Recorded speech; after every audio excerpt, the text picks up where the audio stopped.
ఇన్ని సంవత్సరాలైనా ఆయన ఓపిక నన్ను ఆశ్చర్యపరుస్తుంది. అసలు ఆయన మనసు మైండ్ నిరంతరం పనిచేస్తూనే ఉంటుంది. ఇందాక మన క్యాబినెట్ మీటింగ్లో కూర్చున్నప్పుడు అసలు ఈయనకి ఓపిక ఎక్కడి నుంచి వస్తుంది అని అర్థం కాదు. విపరీతమైన ఓపిక, కాన్స్టెంట్గా బ్రెయిన్ తిరుగుతూనే ఉంటుంది, సొల్యూషన్స్ ఇస్తూనే ఉంటుంది. అనుభవజ్ఞులైన అధికారులకు కూడా ఆయన దిశానిర్దేశం చేయగలరు. ఈ పాయింట్లో తప్పుంది, మీరు ఇలా చేయండి, ఇలా ఆలోచించండి. అలాంటి దాంతోపాటు శారీరకంగా ఆయన పడే కష్టం ఓ 25 ఏళ్ల యువకుడు కూడా కష్టపడ్డాడు. మనసు మేధస్సుతోటి నలుగుతూ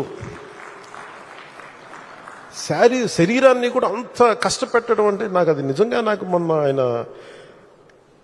మన వరదలు వచ్చినప్పుడు అసలు ఆయన పడ్డ కష్టం కొంతమంది అనుకోవచ్చు ఆయన దిగాల్సింది ఏముంది అని. ఆయన నడిచి చూపిస్తున్నారు. బాధ్యత గల వ్యక్తి ఎలా ఉంటారో ఆయన చేసి నడిచి చూపించారు. ఆయన అంటే ఎందుకు చూపించాల్సి వచ్చిందంటే కూడా అధికార యంత్రాంగంలో మందకొడితనం వచ్చేసింది. అంటే పనులు చేయకపోతే, ప్రాక్టీస్ చేయకపోతే ఏమైపోతుంది, మందకొడితనం వచ్చేసింది. ఒకసారి అంకుశం పెట్టి గుచ్చాలి.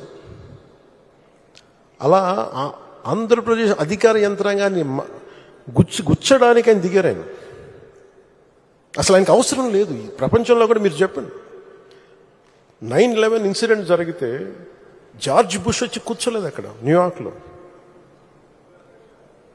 రుడి గులియాని ఆయన న్యూయార్క్ సిటీ మేయర్ కూర్చున్నాడు అక్కడ. ఆయన అందరూ విమర్శిస్తుంటే నాకు ఒకటే ఆలోచన వచ్చింది. అన్ని స్థానిక సంస్థల్లో